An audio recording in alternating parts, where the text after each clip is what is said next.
So what's up guys? So welcome back po sa panibago nating videos at panibagong tips na naman ang gagawin natin ngayon. Dahil kung ikaw ay naka-encounter ng ganitong problema, kung ikaw ay isang GCash user at may nakalagay dito sa ating screen, sa ating video na sorry, we're unable to process your request. So kung ikaw ay isang GCash user at nagsisend ka ng maraming money or pera sa iba't ibang GCash account, so ito po yung lalabas na mag-i-X na po siya at may nakalagay na file a report sa baba and then sorry, we're unable to process your request. So makikita naman dito sa ating transaction guys na nakakapag-send tayo ng money ng as of October 23, 2023. So 10 beses lamang tayo nakapag-send ng pera sa iba't ibang number. So after po ng 10 na napag-send natin, nung 11 na pang-send natin is hindi na po tayo nakakapag-send kasi ang nakalagay, we're unable to process your request. So 11 na process guys, ayan. So try natin na mag-send ulit ng ah, pera sa kabilang number. So try natin guys. Ito yung pang-11 na pag-send natin ng pera. So proceed natin. Ayan. So check natin yung confirm sa baba. Then send.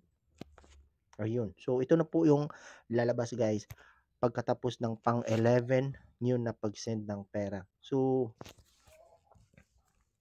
dito guys, may nakalagay sa post 3 days ago ni GCash. So, sa official page po to ni GCash, may nakalagay na safe tayo. So, ngayong eleksyon, GCash supports a clean and fair election. Kaya mula October 20 to 31, 2023, our send money services will have temporary limits. So, kaya pala guys, nilimitahan pala ni GCash yung pagsisend natin ng pera. So, nililimit lang po araw-araw ng 10 beses lang po tayo pwede makapag-send ng pera sa iba't ibang GCash user. So, 10.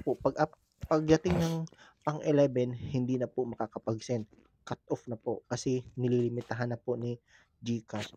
At babalik lang po itong unlimited transactions mula November 1, 2023. So, kapag ikaw ay nakapag-send ng pang-11 beses sa GCash users, ang lalagay dyan is, sorry, we're unable to process your request. Kasi nga, limitado na po yung pag-send para maiwasan din po yung pamimigay ng pera sa mga, dahil nga election, alam nyo na guys, so ito talaga yung isa sa dahilan kaya nilimitahan ni GCash.